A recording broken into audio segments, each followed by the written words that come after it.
hop back is eventually a QB spy on a play like that. First of all, when that's presented to you in practice, what are you thinking about? And also, what about your skill set? Your athleticism allows you to be able to do some stuff like that, which is essentially like jack stuff. Yeah, when that first was brought up, I was just thanking the coaches for trusting me with that.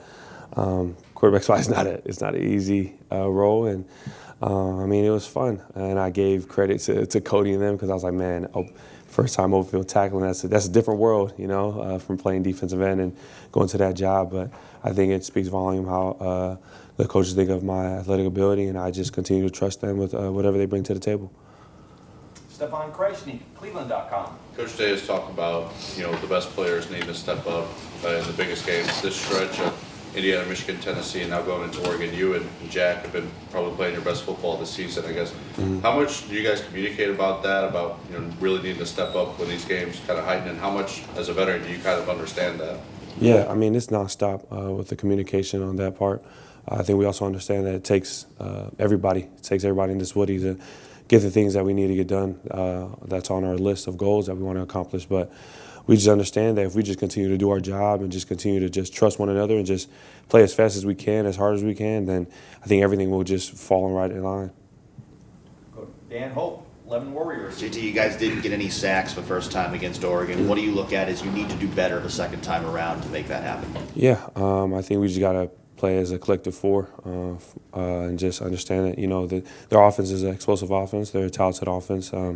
We understand that we need to clean things up from the first game, from the first time we met. And I think that's what we're doing leading up to this game, taking it one day at a time and just continue to find those areas of attacking and just staying within the wheelhouse. Dylan's obviously a really elusive guy. What makes him so tough to play against? He's very wise. He's been in the game and he knows what to do. He's a very talented quarterback, a left-handed quarterback, and he's very smart. He doesn't really take too many chances. He knows what he wants to do, and he goes through his reads really well. So that's a very talented quarterback, and he's having a very talented year. Austin Ward, the podcast. JT, when you, think back to those 2 weeks, you had the off week after Oregon the first time around, and off a game where you guys didn't get pressures, didn't get sacks. What was the process like to address that? How different has the defense felt for you guys in that front four since then? You mentioned the quarterback spy stuff. We've seen other games and twists.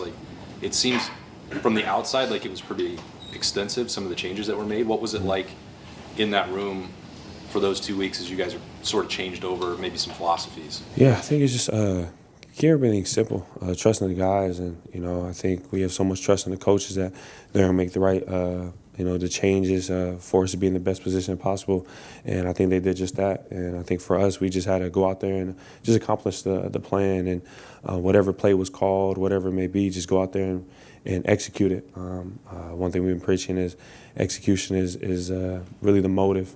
Anything we called, but as long as everybody's mindset has one mentality, which is just go get it and make sure there's no yard gain. I think that changes the mindset of everybody on the Silver Bullet defense. Did they feel like big changes to you all as they were ongoing, or? At first, it was a tough loss, so, I think it felt like everything was big, but then when you kind of just take your time and look at everything and analyze everything, it was just like, man, we just need to keep everything simple, make everything just about us, and, not feel like we're, making everything about them. It's, we can dictate what they do, and I think that was the mindset. Tim May, Letterman Row. Yeah, JT, I know you get to watch a little bit of video of Caleb and Lathan and Jordan. What stands out about that group from your vantage point, from your perspective? They're relentless, man. Lathan, Caleb, and everybody in that BIA core. Yes, they can cover, but when it's time to stop the run, they'll come down 12 yards out, however far off the front line of scrimmage, and come and throw their nose in there, and I respect them for that, because there's gonna be times where we need them to make them tackles, and they're displaying it this whole season. Yeah, how critical are they in a game of this magnitude? Obviously, everybody's critical, but you know what I mean? Sort of the last line of defense, but sometimes the last line of defense is in the middle of it. Yeah, they play a huge role. Like you said, it takes everybody from the front four. It's like a chain reaction. The front four don't do their job, then it falls. If back end. So we all have to work as a collective unit.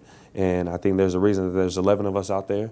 And, it's crazy. If one person is doing their job, then, something can go wrong. But if we just all continue to stay communication with one another, continue to just let each other know we have each other's backs and just trust one another, then, man, I think that performance is going to be off the charts.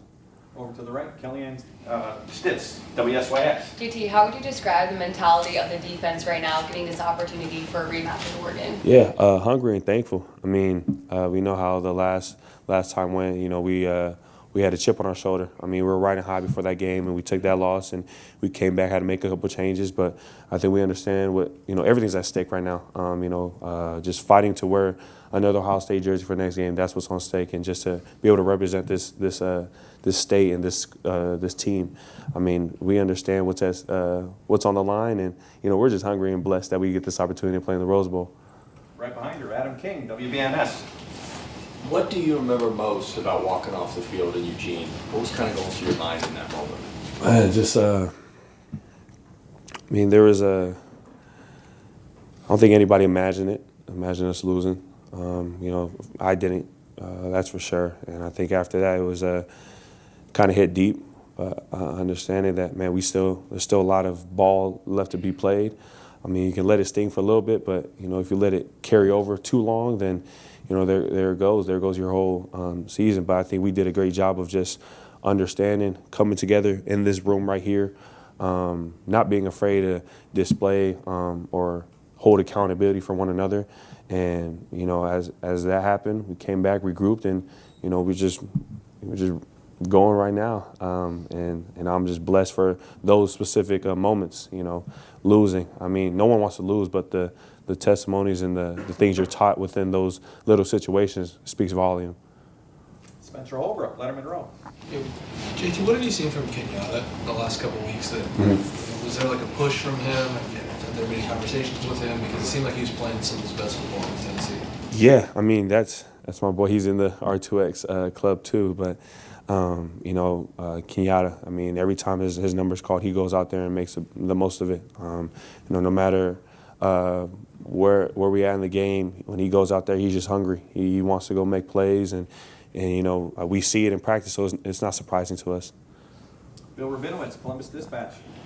Dylan Gabriel's obviously very elusive, very talented. He's not very tall. How important could it be to just kind of stay in your pass rush lanes and deflect a lot of balls and kind of make a difference that way? Yeah, I think it just comes on being disciplined, knowing who you're playing against. Like you said, Dylan, he's short, but he's very elusive. I mean, he is making throws. I mean, he can get out the pocket. He can do everything.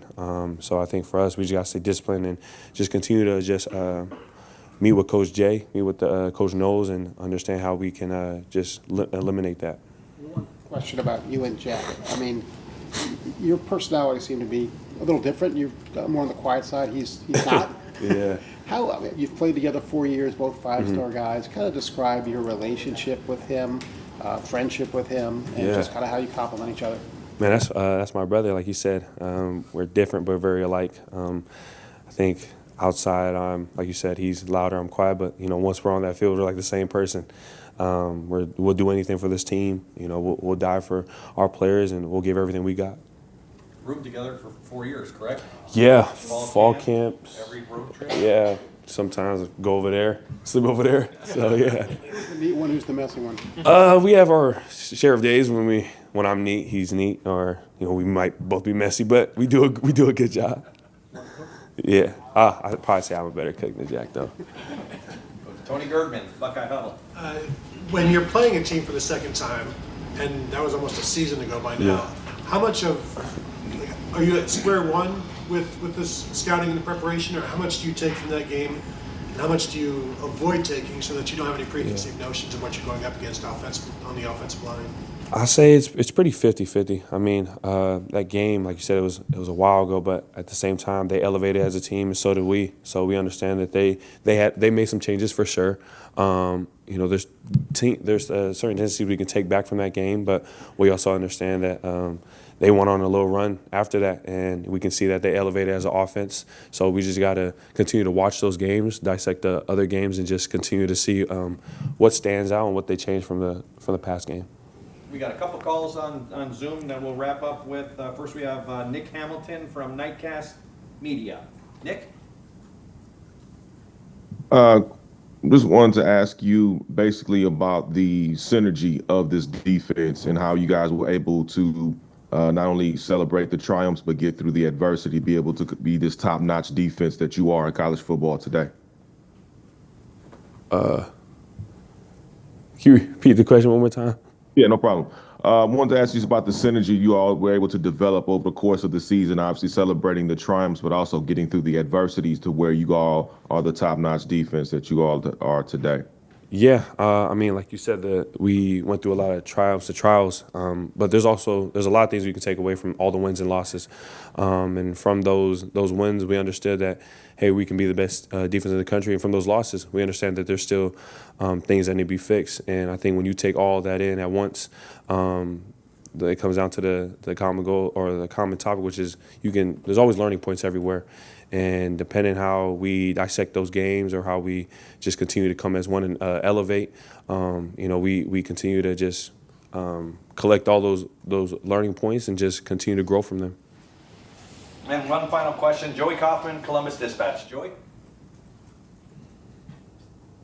JT, what have you guys done better especially in the Tennessee game and just late in the season? You think about turning some of the pressures that you've got on the quarterbacks into sacks and getting home in some of those situations? Yeah, I think it was more just understanding the defense as a whole, understanding everybody's job. I think as the season went on, we had to understand that we have to know what's going on the back end. We have to know what's going on with the linebacker crew to understand what plays we have room of freedom in. And I think once we understood that and got a better understanding of everybody's job, I mean, it showed display because everybody knows what each other's doing. It's not like the linebackers know what they're doing. And the corners and BI, they know only their job. I think we all know each other's job, and we continue to ask each other questions on, if they're blitzing, how they can get to the quarterback. And, if I'm dropping and playing quarterback spot, I can ask Cody on how to open field tackle him. So, we just kind of lean on each other's understanding because, like I said, like Denzel knows how to play corner better than I know how to play corner. So, he has more wisdom at that position than I do. JT, thank you very much. Thank you.